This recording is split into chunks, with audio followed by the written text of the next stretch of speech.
Welcome back to the Hermetify coaching program. We've got another deep dive ready for you. And this one's going to be a little bit different, right? It really delves into a question that's been around for centuries. Did God create everything in six, literal 24-hour days? And we're really excited about this one because you sent in some really fascinating materials on this topic. And we want to explore this together, kind of unpack the arguments and the reasoning, the different perspectives, all that good stuff. Yeah, this is a great one. You've got a quite the collection of materials here. Presentations, research data, theological analysis, scriptural analysis. We're going to get to the heart of this question, that's for sure. Absolutely. I mean, there's a lot to unpack. We have this presentation by Mike Riddle from creationtraining.org, and it pulls in a lot of research, groups like Answers in Genesis, the Barna Group, the Nehemiah Institute. And then we also have some research looking at why people, especially younger folks, are, kind of stepping away from traditional religious faith. Mhm. That's from Pew Research and an article by Dr. Alex McFarland. Right. And there's more, right? We have David Kinnaman from Barna. He talks about why young people leave the church. Yeah. And we even have perspectives from Ken Ham, Avery Foley at Answers in Genesis. And then underlying all of this, right, there are these theological and scientific viewpoints from real experts, guys like Robert V. McCabe, Ting Wang, Andrew Steinman, Jeffrey Tompkins, Brandon Vanderventel. Yeah, it's a really robust set of resources. And as we go through this, I think it's going to be helpful to focus on the main arguments presented in these materials for a literal 6-day creation. Why do these sources say that some people question that viewpoint? And probably most importantly, why do the authors feel that this is such an important issue? That's what we're going to try to get to today. That's right. So let's just jump right in. One of the first things your sources address is why some folks, especially younger people, have doubts about the creation account, about the Bible, and maybe even about faith in general. What are some of the things that you noticed in the materials? Well, there are a few recurring themes, right? One that really jumps out is the impact of being exposed to evolutionary theory, especially like in college, right? The sources kind of suggest that this can lead to people seeing a conflict between, what they're learning in science class and what they're being taught, in their religious upbringing. So it creates this idea that rational thought and religious belief are kind of at odds with each other. Yeah, you got to pick a side. And then there's also this feeling that some people have that there's like a lack of scientific evidence for a creator. And the Pew Research data on why people who identify as nuns are leaving religion, it really touches on this feeling that faith and reason just don't mix. It's like an intellectual barrier almost. That's exactly it. Like you can't be smart and believe this. Exactly. And the Barna Group research, it really drills down into how this all plays out, specifically within the church. Right. David Kinnaman's work with Barna really highlights this perception that a lot of young people have. They see the church as being anti-science. Like it's out of touch with modern scientific understanding. And that can be a big obstacle, especially when they're trying to figure out how what they're learning in school fits with their faith. It's not necessarily that they're rejecting faith altogether. It's more like they're being told that faith and science just don't mix. And I wonder if part of that disconnect is just a failure to communicate, Yeah. Like young people are learning about scientific concepts, but if the church's response is just to dismiss it all or contradict it without actually engaging with the ideas, that can be a real turnoff. And what's interesting is that the sources you provided actually suggest that sometimes the way churches address these topics might be adding to the confusion. Ken Ham and Avery Foley from Answers in Genesis, they're concerned that when young people are told they can believe in things like the Big Bang or millions of years, but then they're also told to reinterpret Genesis, to kind of downplay it, it creates this sense that there's inconsistency, and it can really erode their trust in the Bible. It's like they're being asked to hold two completely opposing views at the same time. I see what you mean. If the basic stories that their faith is bet on aren't seen as reliable or true, then the whole structure could crumble. So we've talked a little bit about why some people might doubt the creation account. But let's switch gears and talk about how your sources actually build the case for a literal six-day creation? What are the main arguments? Okay, so a key element of their approach is this emphasis on biblical interpretation, which is often called hermeneutics. Right. It's basically the study of how we're supposed to understand and interpret written texts, and in this case, the Bible. Mike Riddle's presentation, it really stresses the importance of looking at the context of a passage. Understanding that clearer statements in the Bible can help us interpret the less clear ones. And the goal is to understand what the original author meant, not just impose our own modern ideas on it. Hmm. It's also important to recognize what kind of literature we're dealing with. Is it poetry? Is it history? Is it prophecy? All these things matter. Yeah, you got to take the Bible seriously, like a real book Hmm. with its own rules and its own way of communicating. You can't just read it through our 21st century lens.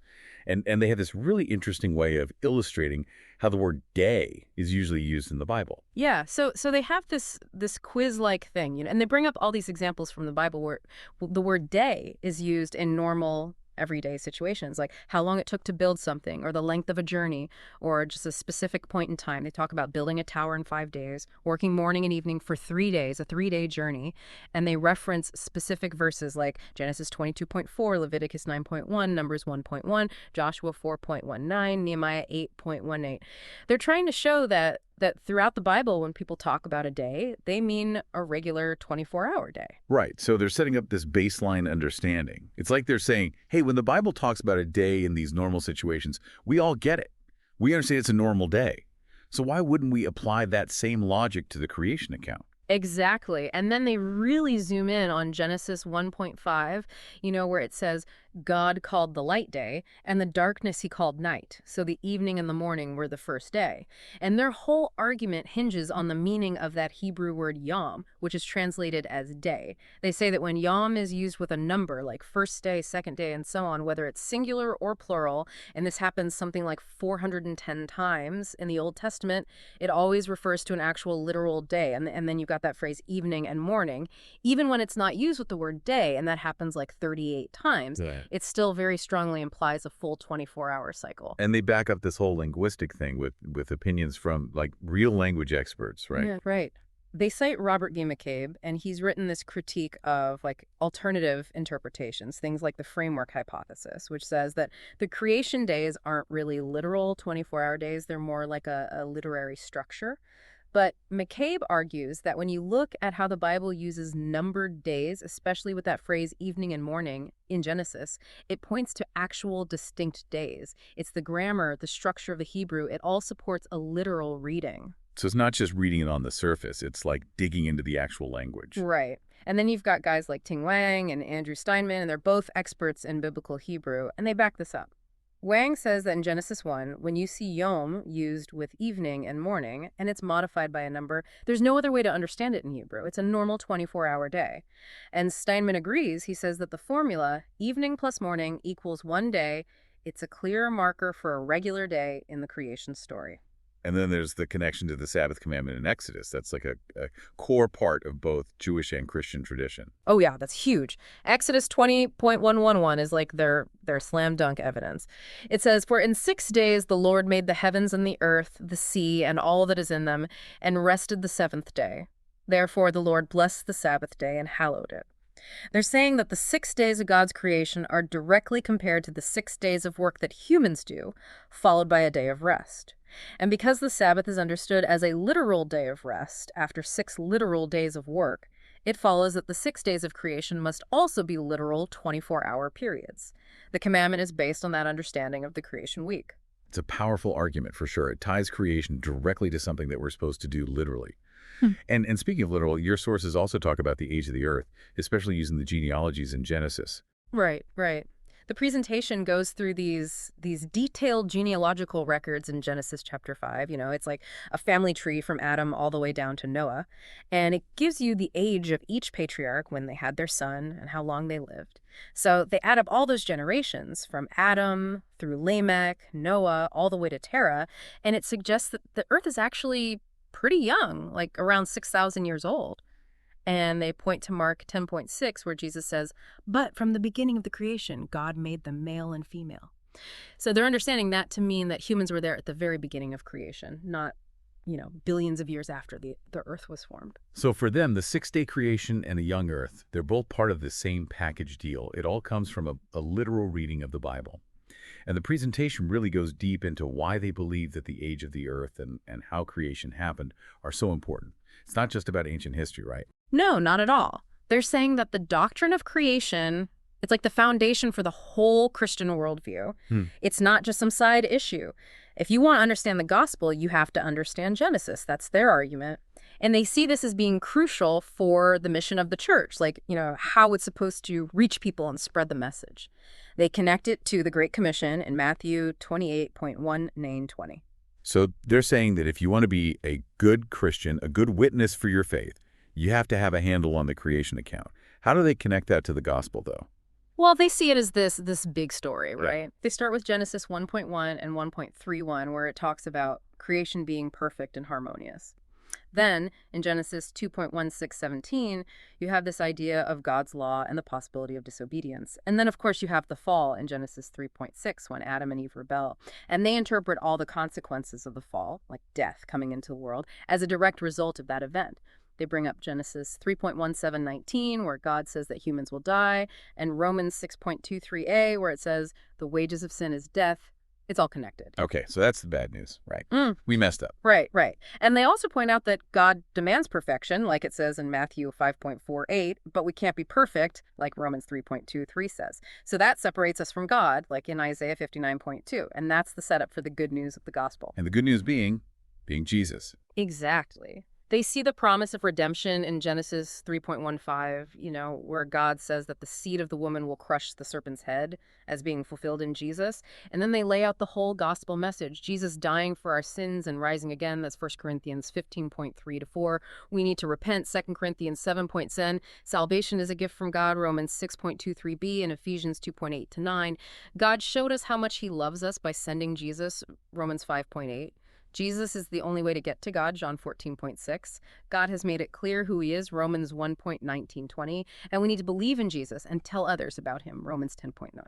Okay, so it's this whole interconnected system of beliefs. Creation isn't just a story. It's like the foundation for understanding why we need Jesus in the first place. Right, and they make this sharp distinction between a literal interpretation of creation and a non-literal one. They say it has huge implications. Yeah. They compare their view, the six-day creation, young Earth view, with ideas that involve millions of years or evolution.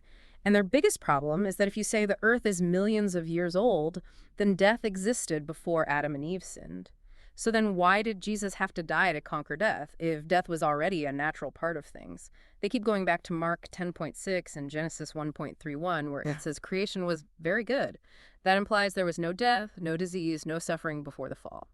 For more resources on this topic, visit Tyrannus Hall Bible College, THBC, https://www.youtube.com/Tyrannus Hall Bible College. And they even have people with science backgrounds who agree with them. Right. They quote Jeffrey Tompkins, who has a PhD in genetics. He says that if you accept the New Testament, you have to accept a six-day creation. And then there's Brandon Vander Ventel. He's got a PhD in physics. And he says if the fall isn't a real historical event, then the whole idea of salvation falls apart. It becomes unnecessary. It just shows how deeply they believe that these two issues, creation and salvation, are totally linked. So for them, taking Genesis literally is like the cornerstone of their whole faith. Absolutely. Now, they also go through some of the common arguments against a literal six-day creation, right? Oh, yeah. They tackle those head on.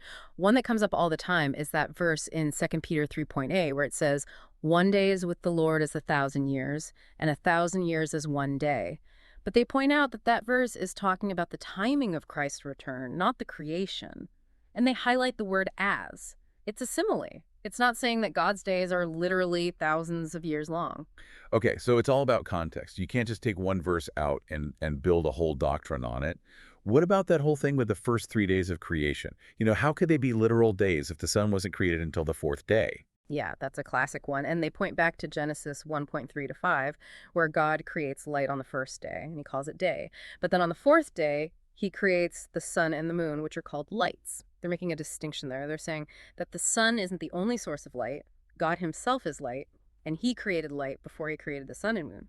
So the first 3 days could have been literal days, just with a different kind of light. I like that. It's like God's light, not sunlight. Yeah. And what about the argument that Hebrew is like a poetic language, so Genesis shouldn't be taken literally. Yeah, they address that too. They explain how Hebrew poetry works. It's not always about rhyme and rhythm like English poetry.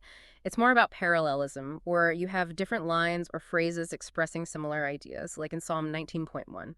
And they cite Dr. Stephen Boyd. He did a statistical analysis of Genesis 1.1 TAC 2.3, and he concluded that it's more likely to be historical narrative than poetry. And they also quote Dr. James Johnson, who says that Genesis is written as history, not myth. It's a straight-up account of what happened. So they're basically saying that the way Genesis is written tells us that it's meant to be taken literally. And they also talk about how the New Testament treats the book of Genesis, right? Oh, yeah, they emphasize that big time. They say the New Testament always refers back to Genesis 1:11 as real history. They point to tons of passages, at least 25, where Jesus and the apostles talk about Adam and Eve, the flood, all that stuff. Jesus himself talks about creation in Matthew 19.4 and Mark 10.6. And you have references all over the place. Romans 5.1, 2:19, 1 Corinthians 15, 2 Corinthians 11.3, 1 Timothy 2.9, 3:14, Luke 17.26299. They're saying that the New Testament writers clearly believe that Genesis was real history, so we should too. So we've covered a lot of ground here. Your sources really see a literal six-day creation and a young earth as essential to their understanding of the Christian faith. It affects how they see the gospel, how they read the Bible, even why some people might lose their faith. Right. And to wrap it all up, the presentation emphasizes four main points. The Bible teaches a six-day creation. There's no biblical reason to believe in millions of years. Believing in long ages changes the whole gospel message. And a lot of Christians don't fully trust the Bible because they don't have good answers to these questions. And they leave us with these two questions. Who's going to teach the next generation about this stuff? And what are they going to be taught? A secular worldview or a biblical one? They also encourage everyone to check out the Creation Training Initiative. It's a course that teaches people how to defend their faith. And for even more on this, I encourage you to visit Tyrannus Hall Bible College, THBC, at https://www.youtube.com at Tyrannus Hall Bible College. This has been such a fascinating deep dive, and it's been really eye-opening to see how this question of a six-day creation connects to so many other aspects of faith. It's more than just a debate about how old the earth is. It's about how we understand the gospel, how we read the Bible, and even how we see the world around us. Your sources are clearly convinced that this is a crucial issue, and they've presented a very strong case for their viewpoint. Absolutely. They argue for a literal understanding of Genesis, based on the Hebrew text, cross-references throughout the Bible, and the way the New Testament writers treat Genesis. And they don't shy away from addressing the challenges that come up. And if you want to dig even deeper into these ideas, I'd recommend checking out Tyrannus Hall Bible College, THBC, https://www.youtube.com at Tyrannus Hall Bible College. At the end of the day, this deep dive really challenges us to think critically about how we interpret the Bible and what impact that has on our faith and our worldview.